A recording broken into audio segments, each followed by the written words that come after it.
Kaya kung madali, so, hindi na gusto.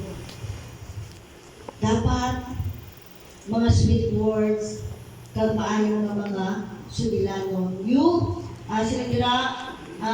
dapat, no, magkaaras ng wrong choices of words. Instead of discussing the issue or problem, they avoid each other. So, hindi dapat i-avoid ninyo ang isa isa. Pag may problema, harapin. Istoryahan.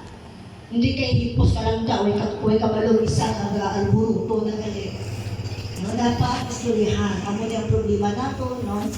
Okay. Sometimes, busyness destroys communication. So, sobra ka busy, sometimes, na-destroy na ang communication. But let not busyness destroys your communication.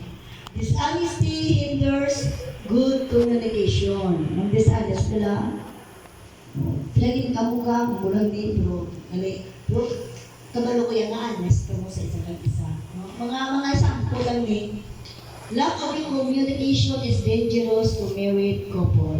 Okay? Number 5, mutual submission.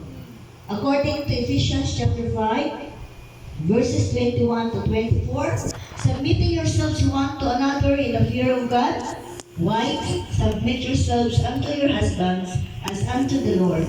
For the husband is the head of the wife, even as Christ is the head of the church, and he is the Savior of the body.